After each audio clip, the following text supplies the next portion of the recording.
7-ാം സ്കന്ധത്തിൽ പ്രഹ്ലാദൻ പറയുന്ന ഒരു ശ്ലോകം എനിക്ക് ഭാഗവതത്തിൽ വെച്ച് ഏറ്റവും അധികം പിടിക്കുന്നതാണ്. ഈ ശ്ലോകം മനസ്സിലാക്കി അത് ഉൾക്കൊണ്ട് അതനുസരിക്കാൻ അതൊരു അനുധാവനമാക്കി തീർക്കാൻ പലരും പരിശ്രമിക്കാറില്ല. ഈ ഭാഗവതം പ്രതിപാദിച്ച് നടക്കുന്നവരുണ്ടല്ലോ, അവരാണ് ഇതൊക്കെ ആദ്യമായിട്ട് മനസ്സിലാക്കേണ്ടത്. തുഷ്ടേച തത്ര കിമലഭ്യം അനന്ത ആദ്യേ കിം തൈർഗുണവ്യതികരാദിഹ യേ സ്വസിദ്ധാഃ ധർമാദയഃ കിമഗുണേന ച കാംക്ഷിതേന സാരഞ്ജുഷാം ചരണയോഃ ഉപഗായതാം നഃ. സാരഞ്ജുഷാം ചരണയോഃ ഉപഗായതാം നഃ. ഇത് പ്രഹ്ലാദൻ പറയുന്നതാ. പല ശ്ലോകങ്ങളും പ്രഹ്ലാദൻ ഭംഗിയായിട്ട് പറയുന്നുണ്ട്. അച്ഛൻ ചോദ്യം ചെയ്യുകയാണ്, മഹാവിഷ്ണു ശ്രീഹരി നിനക്കാരാ? എൻ്റെ ശത്രുവാണ്, ഹരിയെ ഭജിച്ചിട്ട് എന്താ കിട്ടുക എന്നുള്ള ചോദ്യങ്ങളൊക്കെ വന്നപ്പോൾ പറയുകയാണ്, തുഷ്ടേച തത്ര കിമലഭ്യം അനന്ത ആദ്യേ. ഈ ശ്രീമദ് ഭാഗവതത്തിൻ്റെ വിശേഷം എന്താ? ഓരോരിക്കലും ഭഗവാനെ വർണ്ണിക്കുമ്പോൾ വിവിധ പദങ്ങളാണ് ഉപയോഗിക്കുക. ആ ഓരോ പദത്തിലും വലിയ അർത്ഥമാണ്. ഈശ്വരനെ പലതരത്തിലും നിങ്ങൾക്ക് ചിത്രീകരിക്കാം. ഭഗവാനേ ഭഗവാനേ ഭഗവാനേ എന്ന് പറയാം. അനന്തമൂർത്തേ എന്ന് പറയുമ്പോൾ അനന്തനായിട്ട് ഭഗവാൻ അവിടെ ഇരിക്കും. നിങ്ങൾ പറയണം ഈശ്വര അന്തരാത്മാവേ അന്തര്യാമി എന്ന് പറയുമ്പോഴോ ഭഗവാനെ അടുത്ത് വന്ന് വെളിപ്പെടുത്തേണ്ടി വരും. ഹൃദയകമലവാസി അന്തര്യാമി അന്തരാത്മാ എന്ന് പറയുമ്പോൾ ഭഗവാൻ സ്വന്തം ഉള്ളിലായി. നേരെ മറിച്ച് നമ്മൾ ദൂരത്ത് എന്ന് പറയുമ്പോഴോ അവിടെ തന്നെ ഇരിക്കും. അപ്പം നമ്മളെപ്പോഴും ഈ ഭഗവാനെ വിശേഷിപ്പിക്കുന്ന സമയത്ത് നല്ല നല്ല ശബ്ദങ്ങൾ ഉപയോഗിക്കണം. നമ്മുടെ ഭാവങ്ങളും സങ്കല്പങ്ങളുമെല്ലാം നമുക്ക് നേട്ടമുണ്ടാവത്തക്ക വിധത്തിൽ ഭക്തിയുടെ വേഗത, ഭക്തിയുടെ ആ പുരോഗതി കൂടുതൽ വേഗമാക്കാൻ പറ്റിയ തരത്തിലാവണം. പ്രഹ്ലാദൻ പറയുന്നത് കേൾക്കൂ. തുഷ്ടേച തത്ര കിമലഭ്യം അനന്ത ആദ്യേ. അനന്തേ ആദ്യേ തത്ര തുഷ്ടേ കിം അലഭ്യം. അനന്തനും ആദിനാരായണമൂർത്തിയുമായിരിക്കുന്ന ആ ഭഗവാൻ സന്തോഷിച്ചിരിക്കും സമയത്തിങ്കൽ കിം അലഭ്യം, നമുക്ക് ലഭിക്കാത്തതോ കിട്ടാത്തതോ നേടാൻ പറ്റാത്തതോ ആയിട്ട് എന്താ ഉള്ളതെന്ന്. ആരാ ഇവിടെ പ്രസാദിക്കുന്നത്? അനന്തന, അനന്തശക്തി ഉള്ളവനാണ്, സർവജ്ഞനാണ്, സർവവ്യാപിയാണ്, സർവശക്തനാണ്, ആദി പുരുഷനാണ് അദ്ദേഹം. അവിടുന്ന് അങ്ങോട്ട് പിന്നെ ഒന്നുമില്ല, അവിടുന്ന് ഇങ്ങടെ എല്ലാം ഉള്ളൂ.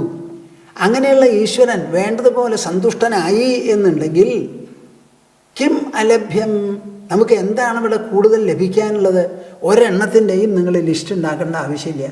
ഭഗവാന്റെ അടുത്ത് കൈ വീശി അങ്ങോട്ട് പൊക്കോളൂ. ക്ഷേത്രമാണെങ്കിൽ ക്ഷേത്രം, പൂജാമുറിയാണെങ്കിൽ പൂജാമുറി, മനസ്സിലുള്ള സങ്കല്പമാണെങ്കിൽ സങ്കല്പം, ധ്യാനമാണെങ്കിൽ ധ്യാനം. ആ സമയത്ത് നിങ്ങൾ ഒന്നും പ്രത്യേകമായിട്ട് ആവശ്യപ്പെടണ്ട. കിം അലഭ്യം കിം തൈർഗുണവ്യതികരാദിഹ യേ സ്വസിദ്ധാഃ. ഈ ലോകത്തിൽ ഉണ്ടാവാൻ പോണത് എന്താ? പലതരത്തിലുള്ള ഗുണപ്രക്രിയകളും ഗുണപരിണാമങ്ങളുമാണ് ഉണ്ടാവുക. നന്മയാണെങ്കിൽ നന്മ, തിന്മയാണെങ്കിൽ തിന്മ, അഭിവൃദ്ധിയാണെങ്കിൽ അത്, ക്ഷയമാണെങ്കിൽ അത്. നമുക്കിവിടെ പറയണത് ധർമ്മം, അർത്ഥം, കാമം, മോക്ഷം എന്നൊക്കെയാണ് ഇവിടെ പറയുന്നത്. ഇത് മുഴുവനും ഗുണവ്യതികരാത്, ഗുണങ്ങൾ തമ്മിൽ ചേർന്ന് അവയുടെ വ്യത്യാസവും ചേർച്ചയും തോതും ആനുപാതികത്വവും എല്ലാം കൊണ്ടാണ് ഇവിടെ ഉണ്ടാകുന്ന വ്യത്യാസങ്ങൾ മുഴുവൻ. നമ്മുടെ ജാഗ്രത്, സ്വപ്നം, സുഷുപ്തി എന്ന് പറയുന്ന 3 അവസ്ഥയടക്കം ഗുണങ്ങളുടെ പ്രകടനമാണെന്ന് പറഞ്ഞുവല്ലോ കൃഷ്ണൻ. ജാഗ്രത അവസ്ഥ സത്വഗുണത്തിൻ്റെ, സ്വപ്നം രജോ ഗുണത്തിൻ്റെ, ഉറക്കമോ തമോ ഗുണത്തിൻ്റെ. അങ്ങനെ നമുക്കുണ്ടാവുന്ന പ്രതിദിനമുള്ള 3 അവസ്ഥകളടക്കം ഗുണങ്ങളുടെ പ്രകടനമാണെന്നുണ്ടെങ്കിൽ നമുക്കിവിടെ എന്താണ് നേടിയെടുക്കാനുള്ളത്? ഒക്കെ സ്വസിദ്ധാഹ. പറയണത് മനസ്സിലാവുന്നുണ്ടോ? നിങ്ങൾക്ക് മനസ്സിലാവുന്നുണ്ടോ പറയുന്നത്? ഈ ലോകത്തിൽ നമുക്ക് നേടിയെടുക്കേണ്ടതായിട്ടൊന്നുമില്ല എന്ന് ഞാൻ എപ്പോഴും പറയും. നമ്മുടെ ഒരു വാചകമാണ് ഇംഗ്ലീഷിൽ, you will always get what you rightly deserve. നിങ്ങൾക്ക് എപ്പോഴും വരും, നിങ്ങളുടെ അടുത്ത് വന്നുകൊണ്ടിരിക്കും നിങ്ങൾ ശരിയായി അർഹിക്കുന്നത്. അർഹിക്കാത്തൊരു സാധനം വരില്ല, വന്നിട്ട് കാര്യമില്ല. അർഹിക്കുന്നതാണെങ്കിലോ വരാതെ ഇരിക്കൂല. അപ്പം പിന്നെ നിങ്ങൾക്ക് എന്തും വേണം? ഒന്നും വേണ്ട, മിണ്ടാണ്ടിരിക്കുക, ഭജിക്കുക, അത്രയേ വേണ്ടൂ. കിം തൈർഗുണവ്യതികരാദിഹ യേ സ്വസിദ്ധാഃ. ഈ ലോകത്തിൽ ചിലർക്ക് നല്ല ബുദ്ധി, ചിലർക്ക് പൊട്ടബുദ്ധി, ചിലരുടെ കാലിന് ഇത്തിരി നീളം കൂടുതലാണ്, ചിലർക്ക് ഇത്തിരി കുറവാണ്, ചിലർക്ക് ബുദ്ധി കൂടുതലാണ്, കുറവാണ്. ഇതൊക്കെ ഓൾറെഡി ഉണ്ടാവുന്നതാണല്ലോ നമ്മുടെ ജന്മത്തിൻ്റെ കൂടെ. അപ്പോൾ ഈ സത്വം, രജസ്, തമസ് എന്ന് പറയുന്ന 3 ഗുണങ്ങൾ മാറി മാറി വരുന്നതാണ് നമ്മളിലുണ്ടാവുന്ന നേട്ടവും കോട്ടവും എല്ലാം തന്നെ. അതൊക്കെ സ്വസിദ്ധങ്ങളാണ്. അതിനുവേണ്ടി പ്രത്യേകിച്ച് പരിശ്രമിക്കേണ്ടതില്ല. എങ്ങനെയാണോ പ്രകൃതി ഇന്ന് നാം 4 ഭാഗത്തും കാണുന്ന രൂപത്തിൽ ഇങ്ങനെ പ്രകൃതി രൂപപ്പെട്ടിരിക്കുന്നത്, ആ പ്രകൃതിയുടെ വ്യഷ്ടി രൂപത്തിലുള്ള രൂപങ്ങളാണ് മനുഷ്യ വ്യക്തികളെല്ലാവരും. പുറത്തെങ്ങനെ പ്രകൃതി ഗുണങ്ങളുണ്ടോ അതുപോലെ തന്നെ ഇവിടെയുള്ള പ്രകൃതി ഗുണങ്ങളും. ഇത് ചുരുങ്ങി വ്യക്തിഗതമായിട്ടിരിക്കണു, അതോ അത് സംഘാത രൂപത്തിൽ, ആകത്തുക രൂപത്തിലിരിക്കണു. ഇതേ വ്യത്യാസമുള്ളൂ. ധർമാദയ കിം അഗുണേന ച കാംക്ഷിതേന. അങ്ങനെ നോക്കുമ്പോൾ ധർമ്മം, അർത്ഥം, കാമം എന്ന് പറയുന്നതൊക്കെ സത്വഗുണമുണ്ടോ ധർമ്മം വർദ്ധിക്കും. ആ ധർമ്മം വർദ്ധിച്ചു വരുമ്പോഴോ ധർമാത് അർത്ഥശ്ച കാമശ്ച. ധർമ്മം കൊണ്ട് വരുന്നതാണ് അർത്ഥം, ധനപുഷ്ടി. ആ ധനപുഷ്ടി കൊണ്ട് വരുന്നതാണ് ആഗ്രഹപൂരണം. അതിനെല്ലാറ്റിനും വേണ്ടത് എന്താ? തുഷ്ടേ ച തത്ര. ഈശ്വരൻ സന്തുഷ്ടനാകണം. ആ ഈശ്വരൻ സന്തുഷ്ടനാകണമെങ്കിൽ നിങ്ങൾ എന്തു വേണം?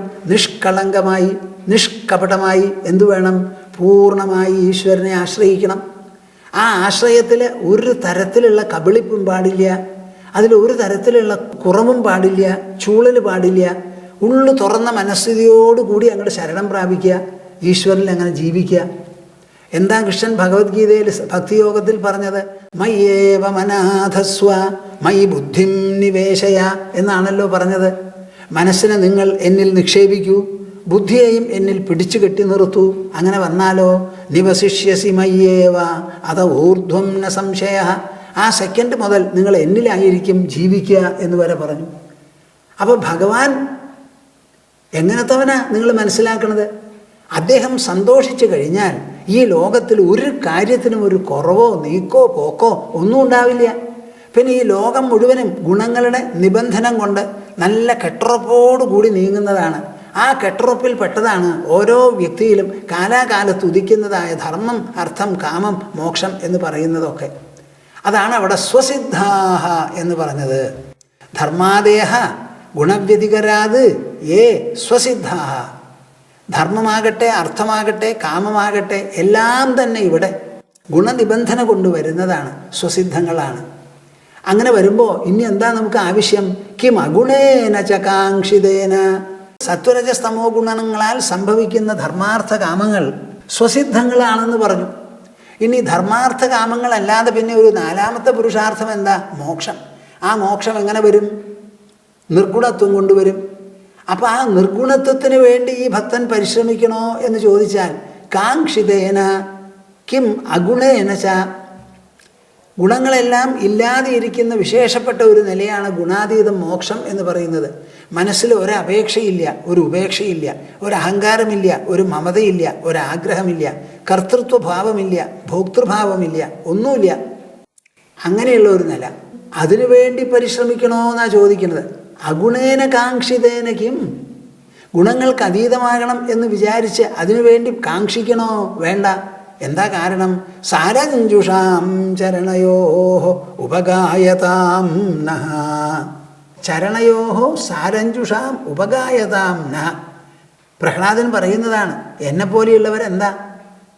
മഹാവിഷ്ണുവിൻ്റെ ശ്രീഹരിയുടെ പരമകല്യാണനിധിയായിരിക്കുന്ന ശ്രീഹരിയുടെ പാദങ്ങളെ ആശ്രയിച്ചുകൊണ്ട് ആ പാദത്തിൻ്റെ കേമത്വം, അതിൻ്റെ യോഗ്യത, അതിൻ്റെ ശ്രേഷ്ഠത, അതിൻ്റെ ആ സർവാഭീഷ്ടപ്രദത്വം ഇതെല്ലാം സ്തുതിച്ചുകൊണ്ട് ആ പാദകമലങ്ങളെ, അതിലുള്ള ആ മകരന്തം നുകർന്നുകൊണ്ടിരിക്കുന്നവരാണ് ഞങ്ങൾ.